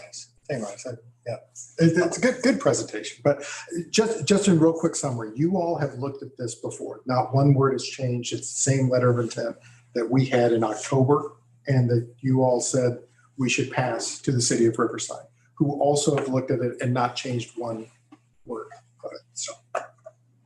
So I'm going to make a motion to us to approve the letter of intent as contained in board docs. Second. It's been moved and seconded that we have the authorization to enter into this letter of intent. Any discussion or questions, comments? Yes, I do. I have several. Is this a binding letter? If we sign it, are we bound by the terms of it? I'm going to look to the person. Probably not. You're calling it a letter of intent. That's distinct from a contract. And does that mean we can walk away? I'd rather have it definitely. I know. That's one question. Second is, have we done a cost analysis on this in terms, do we have an appraisal on our current property? Yes. We do. I would invite, this is actually the reason to take it back to the building committee. So if people have questions about this, we can go over this in some level of detail. There are slides that lay out the transaction, the considerations, and all of that. And Gordon, to be frank with you, those aren't easily represented in the language that you see in the legal agreement. Well, I guess, and again, I don't have the background on this. I'm just looking at the numbers on here, but we're getting a sum. We're swapping lots, as I understand. Right. We don't know who's behind Riverside, if I'm correct. Is that accurate? I mean, this isn't the city wanting this. I assume this is a private. No, this is the city. This is the city. City wants. This is the city. Okay. But we're swapping property and we have to build a new building. Right. From scratch, which is in our 84.5 or not? It's outside of the 84.5. Okay, so in my simple mind here, I have, I'll equate this to a house. I have a house, it's old. I don't know, when was this thing built? Late 80s, early 90s? 30 years old, right? Yeah, it opened right before the flood. So I have a 30-year-old house that meets our needs, may not be perfect, but it's all paid for, correct? And so I'm going to swap it for property across the street and build a new house. And I have to spend money to build that new house. Yes. Correct?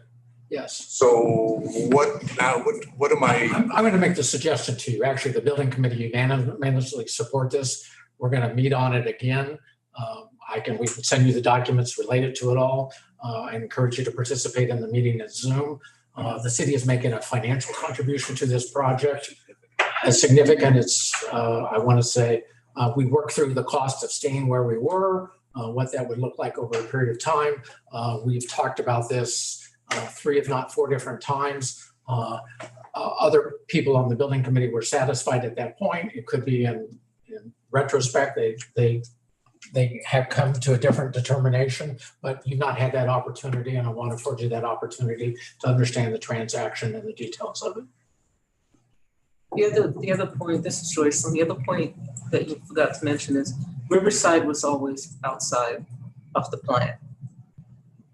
It was always in. Yes, we moved it to the bottom of the capital project list to make sure that we were able to take care of everything else that we intended to do. So there are numbers that talk about what we would spend if we remodeled where we were. There's numbers that show what it is that would cost if we go to different locations.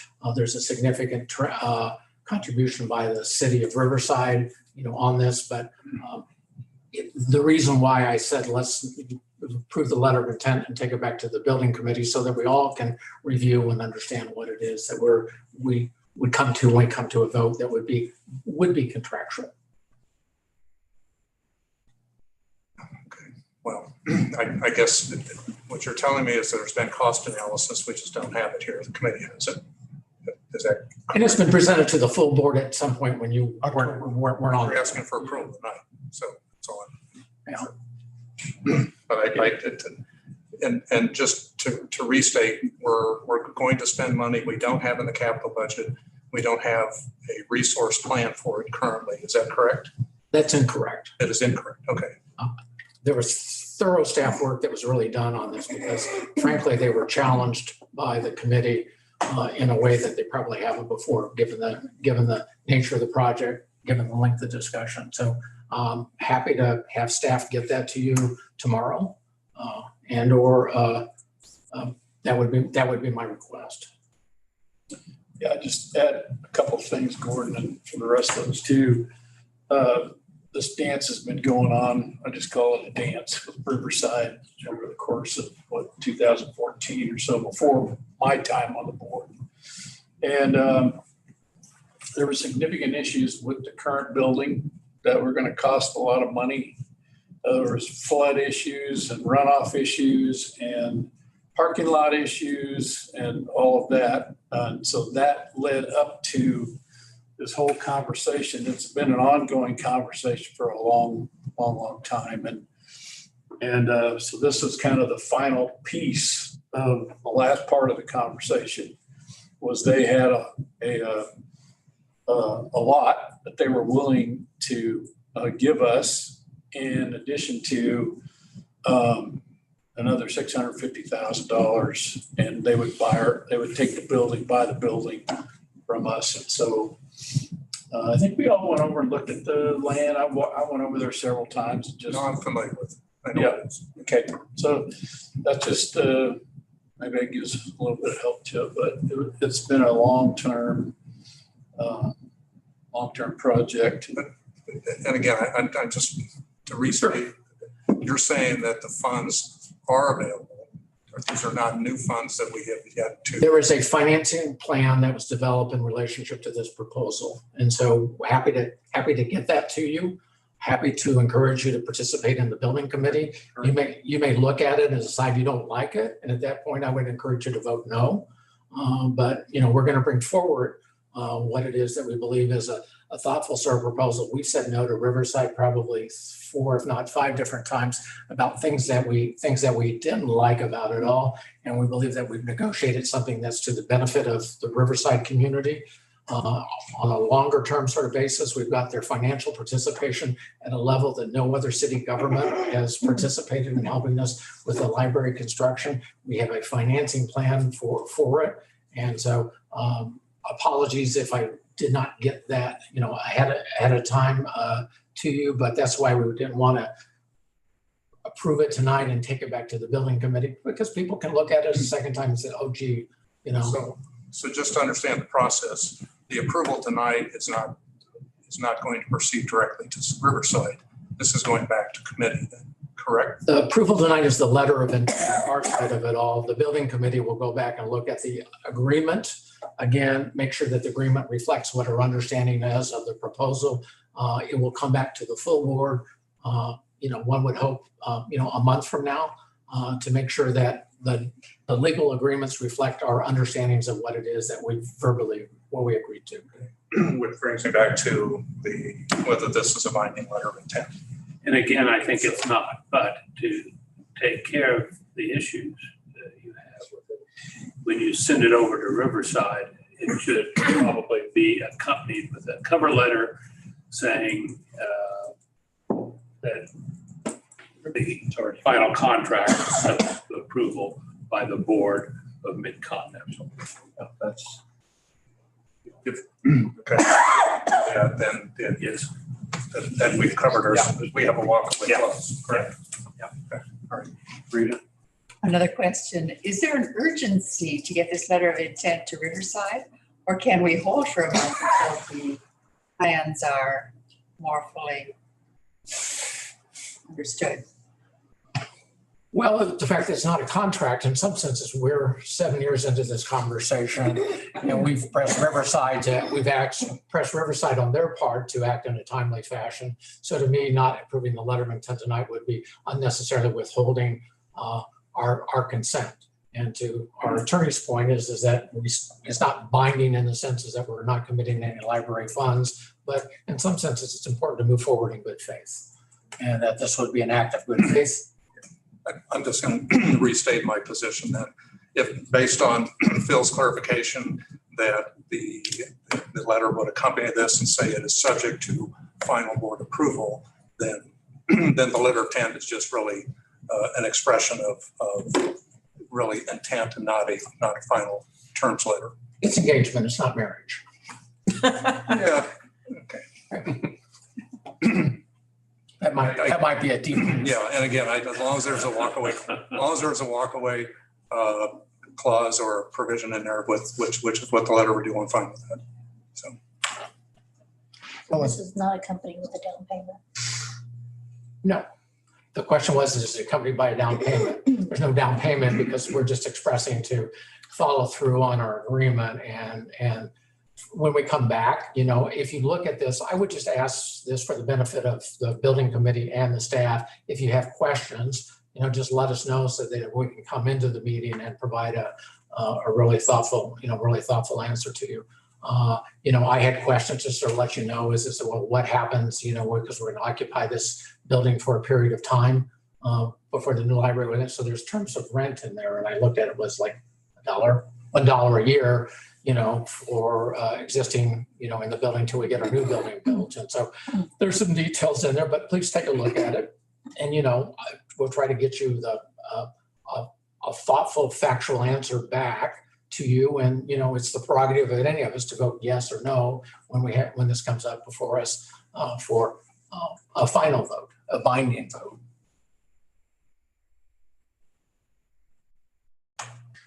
I just want to make sure that I've got my note on the cover letter, that the cover letter will state that the final approval is contingent and subject to final board approvals. And I want to say approvals because their board of aldermen, our board of trustees. Yeah. Well, yes, and it's final contract. Final contract is subject to approvals of the. Okay. Board. And thank you. You want to include them as well. Any other comments? We're going to call the vote now. All in favor of proceeding with our engagement or betrothal with Riverside, please signify by saying aye.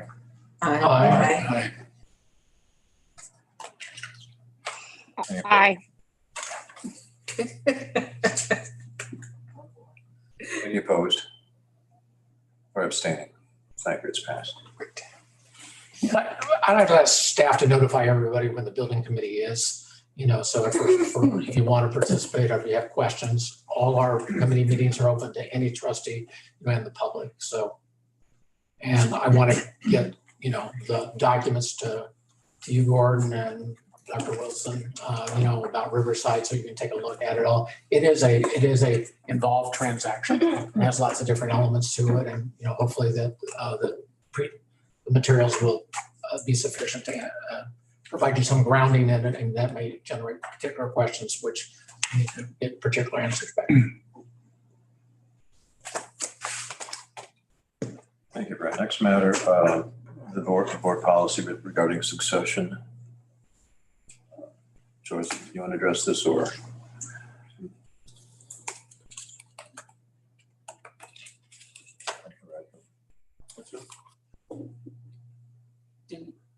Who do you want to address that? I could cover it, or you want from personnel? I can kick it off and send it back to you. This, in my tenure on the board, this will be the third director transition. The board has a succession plan in place. The board president and the chair of the personnel committee puts together a succession planning team to look at how we'll go about hiring our new director, about whether or not we will engage a search firm, all those things in the process by which that would occur. And so we had an initial discussion about it, and looking to activate our already established succession plan. At this point, I'll send it back to you, Ron. It's precisely what Joycelyn mentioned there. Ron, could you speak up a little louder? Some of us at this end. I'm sorry, yeah, this ad hoc committee has not been established, and it will shortly. And it is to be constituted by members of the board. And the services of an outside so-called recruiting firm will likely be required. And as things develop in this area, I believe it will be that we'll have this information shared with the board. And the scope of persons who are eligible for this certainly includes within the MCPL family as well as outside within the library profession. Other than that, as things develop, I certainly will make sure that everybody's aware of what transpires.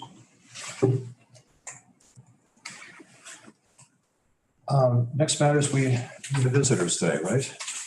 And okay, just a bit of busy work at first. The bylaws that we inherited unfortunately limit the aggregate of time for visitors to half an hour. So if we have more than one person, you'll have to kind of get together and see if you want to allocate it or however you choose here, it's entirely up to you. I just have a short statement, so whoever. Okay, well, okay, also, if you have anything written down, please, Teresa's our secretary, and we can leave with Teresa. They will become part of the actual minutes for our meeting. And of course, subject to all the disclosure rules. And if we go beyond half an hour, we'll have to proceed, but I mean, I'd be glad to stay for the meeting. And the meeting will be closed, but I'm also be glad to stay and certainly listen to you. So who's first?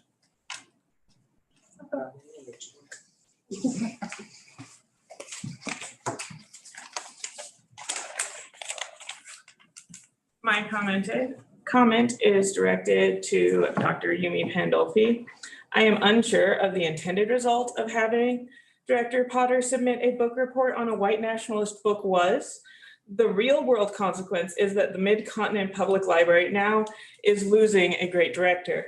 Dr. Pandolfi, you are selected to support the function of the library. You have failed this assignment.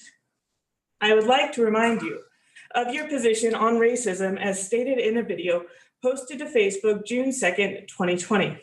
And I quote, "Racism in every form is wrong. Racism is a sin against humans. Racism is a sin against God." You continue, quote, "There is only one solution to the problem of racism, and his name is Jesus Christ," end quote. Irresistible Revolution by Matthew Wollmeyer is racist propaganda. I am calling on Dr. Yumi Pandolfi to resign from her position on the board in order to repent of her sin and make herself right with her creator, Jesus Christ.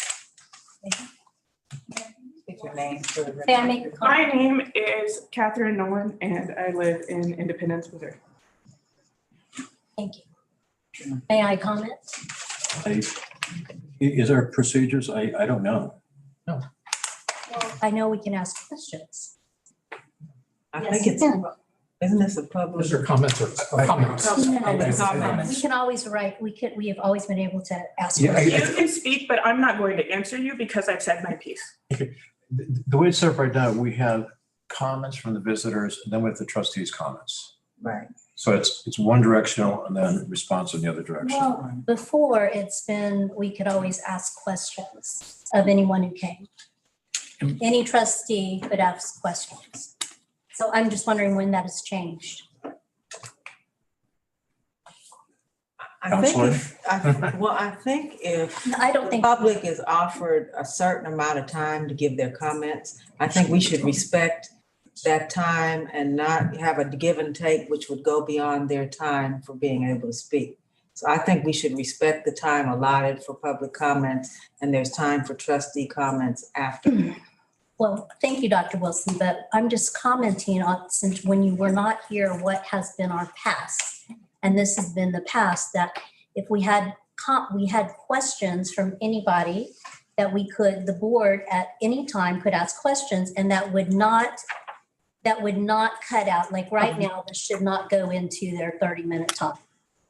So anyway, I will save any comment I have until the end, but I just wondered when that rule has changed and why I don't think that is there. Does anybody have any background as to how it was done? Yeah, this is public comments. I got another 30 minutes. I'm sorry. Is anybody, I mean, are you guys like hungry? I'm not at all. You can get the air fryer if you need to heat up. Michelle, we can hear you. I'm so sorry. Get the air fryer. Well, thank you, but that did. Exactly. It's the joys of meetings and vacation. I'm so sorry. Process and procedure on this? Well, I don't, your procedure doesn't and has never provided for questions from the board to members of the public making comment. I think where in times past there have been questions asked, they are factual questions to understand what the comment was. Right. And nothing beyond that.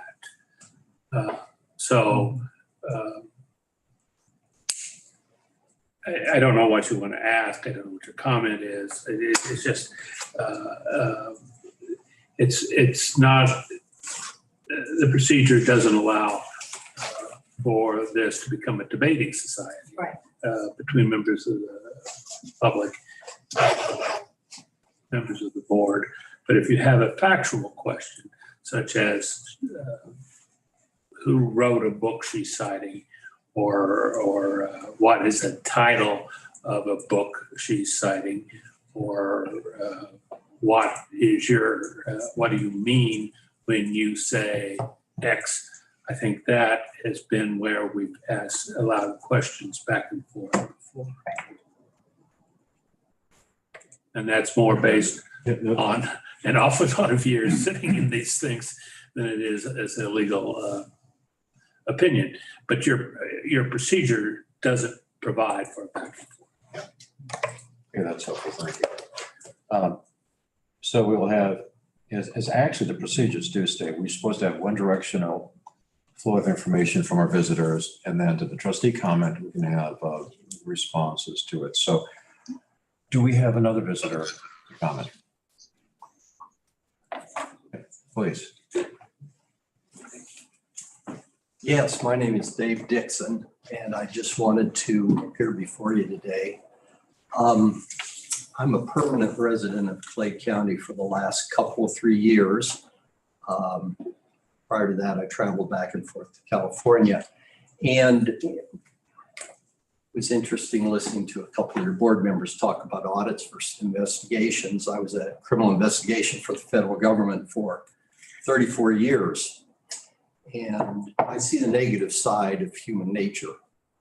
And it became very clear to me that there were some serious problems in Clay County when I came out here, which have been somewhat resolved at this point based on an election and an auditor's report that took 3 or 4 years to resolve and was finally put out. Pretty much substantiated what the public, a lot of the public in Clay County believed was, maybe I shouldn't use the word fraud, it sure looked like it to me.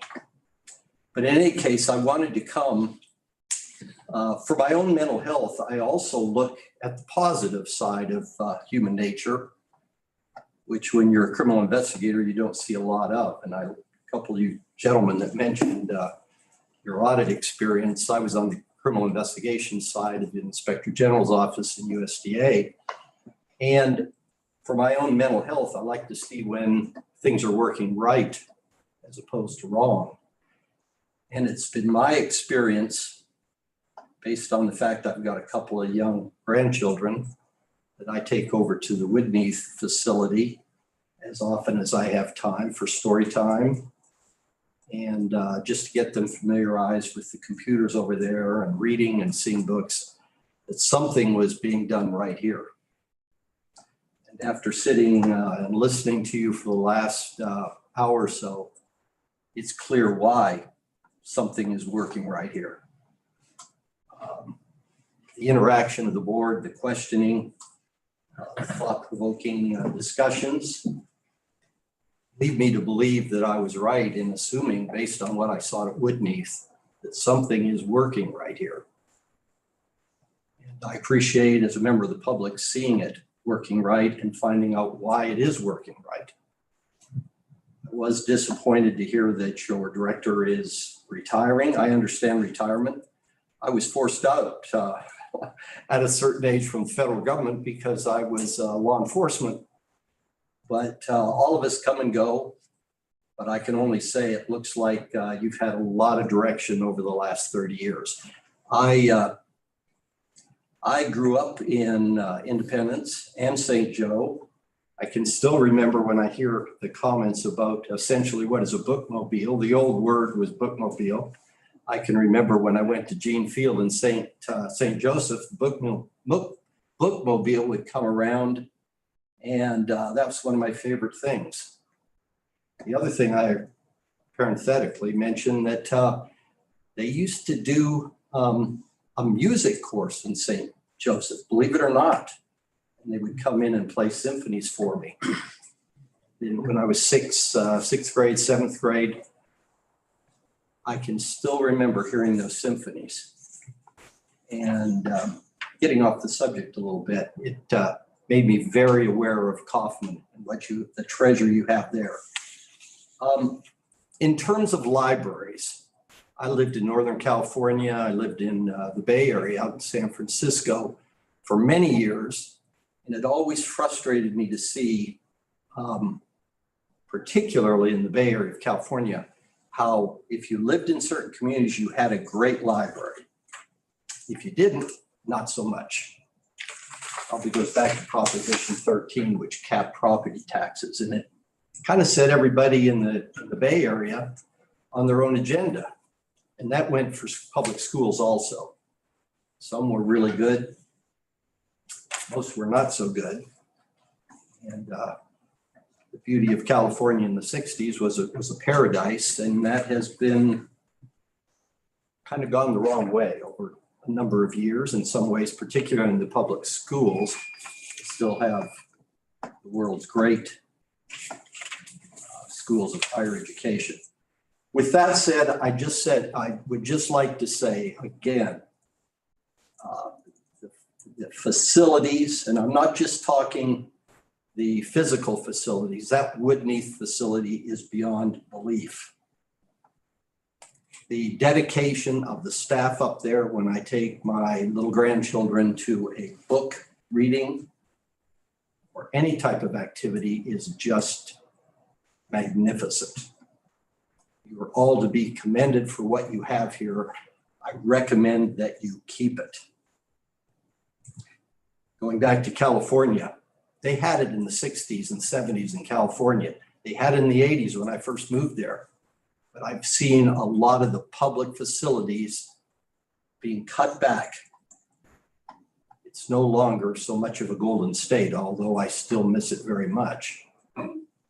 You have something really precious here. With that said, I am a believer in what the public libraries do.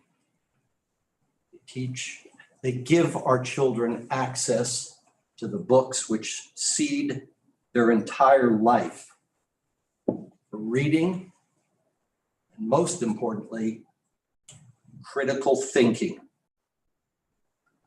If we lose what our public library gives us here in Jackson, Clay, and Platte County, I feel very strongly it would be a terrible thing to see it diminished. So again, I just want to be the bearer of my own view of what you have here. It's a treasure. From listening to your discussion here today, it's obvious that you board members intend to keep it. So I just wanted to say that to you. Thank you. I appreciate having been able to come and listen to your discussion and carry on. Thank you. Thank you. I didn't sign up. We only had two Yes. presenters. Okay, thank you both for sharing your thoughts. And I did want to point out that there is a nice archive in visitors' comments in board docs. Oh, So okay, several yes. folks did submit things. By nice, I mean sizable, is what I mean. And you can see yourself on YouTube in about an hour. Okay, announcements. Really just a few, of course, on the 18th, I think it's Friday, if I'm not mistaken, 9 a.m., the Blue Ridge rededication ceremony. So that's going to be exciting. And hopefully a few of you can get out for that. Next week is the Public Library Association Conference in Portland that I've already mentioned. Dustin and I are presenting, and immediately Katina sent a note to me and said, I'm presenting too. So I forgot. Katina is presenting on data. I know that's a big surprise, but there'll be a handful of us. Usually not the full. It's not the full cohort. There'll be a small group of us out of Portland. The building committee right now is scheduled for March the 24th, but I'm going to double check with everybody on that because I will still be in Portland. We'll have to see if we want to carry on with several people. Finance committee is scheduled for April 7th. Personnel committee, April 13th. April 17th, the libraries will be closed. The libraries that have Sunday hours, which are most of them now, will be closed on April 17th.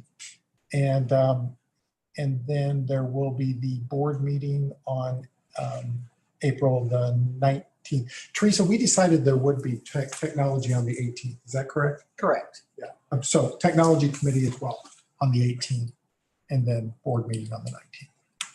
So that's what I know. Okay, thank you, Steve. Trustee Commons, I'd just like to pick up on something you mentioned about the libraries being sometimes not as well supported in certain communities.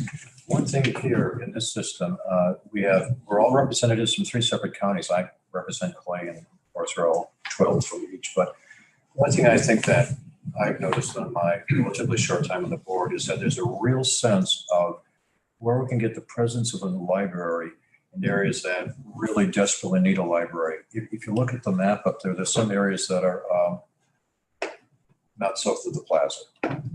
And sometimes the library that's sponsored by this library district is often